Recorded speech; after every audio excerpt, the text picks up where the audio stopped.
Alamin natin kung gaano ba kahirap ang sitwasyon ng mga pamilyang Pilipino. Zyke? Magandang araw po sa lahat. Nandito po tayo sa Barangay Leon Garcia. Ano ang mga pangunahing dahilan ng inyong kahirapan?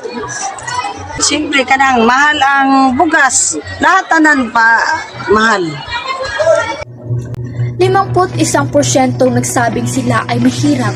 Katubas yan sa nasa 14 na milyong pamilya at mas mataas kumpara sa mahigit 12 milyong pamilya na nagsabing sila ay mahirap sa December 2022 survey.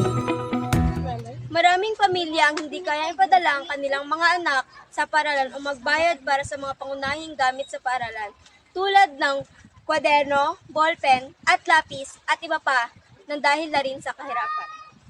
Paano nyo tinutugunan ang mga pangangailangan sa pagkain at kalusugan sa inyong sa inyong pamilya? Konti sa pamilya, kahirapan o pagkaon lang, may problema kay kung mangita lang kang trabaho, makaon gid mo pamilya. Kung dili ka mangita kang trabaho, wala ay makaon ng pamilya. Ana lang sarili sikap yun. Okay. Nakaranas ba kayo ng kakulangan sa edukasyon o kalusugan dahil sa kahirapan?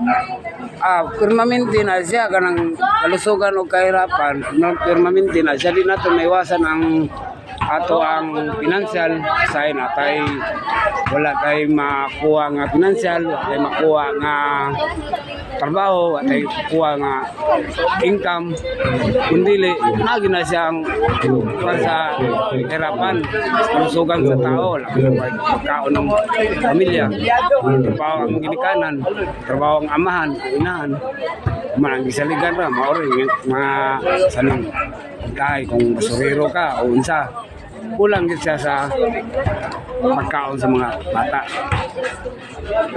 Walang do. Ginagawa ang survey sa 1,200 Pilipino edad 18 pataas. Ayon kay Nera Secretary Arsenio Balisacan, sinasabi raw ng mga pamilyang Pilipino na mahirap sila kapag mataas ang inflation rate lalo na ang food inflation. Patuloy raw na naghahanap ng solusyon ng ahensya para matugunan ang mataas na presyo ng bilihin. Salamat, Queen!